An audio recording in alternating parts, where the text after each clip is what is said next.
Le scénario est digne d'une série télé. 3 hommes et une femme âgés de 19 à 23 ans, originaires de Toulouse, ont décidé d'assassiner 16 jeunes femmes. Eva Bourzeau, 23 ans.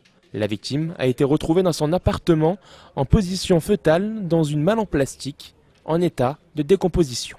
2 personnes sont venues au commissariat en expliquant qu'elles avaient des informations. Ces 2 personnes, dont une en particulier, est venue expliquer qu'on lui avait demandé de nettoyer les lieux.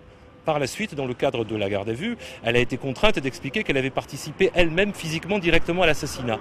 Derrière cet assassinat, une dette de 6 000 € contractée par la victime à l'occasion d'un trafic de drogue. Son destin est alors scellé.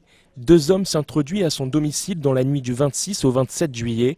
Sous l'emprise de stupéfiants, les 2 étudiants en école d'ingénieur à Toulouse fracturent le crâne de leur cible en utilisant un poing américain et un pied de biche. Ensuite, bien évidemment, il faut en parler, leur attitude postérieure au fait qui va consister à vouloir faire disparaître le corps. Et là, on tombe dans l'horreur absolue. L'horreur absolue symbolisée par la dissolution du corps à l'aide d'acide avant de le placer dans une malle en polyéthylène. Les étudiants se seraient alors inspirés d'un épisode de la série américaine Breaking Bad et seraient par la suite revenus tous les jours pour nettoyer l'appartement, dérober des objets et vérifier l'état du cadavre.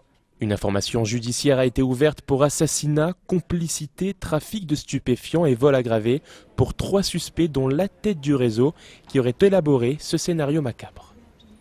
Les enquêteurs vont retrouver le cadavre d'Eva dans cette malle, atrocement mutilée. S'inspirant selon les propres mots de l'un d'eux, de la série Breaking Bad.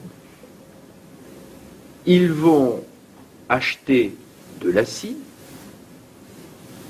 ainsi qu'une malle en polyéthylène, afin d'y plonger le cadavre et afin de le dissoudre.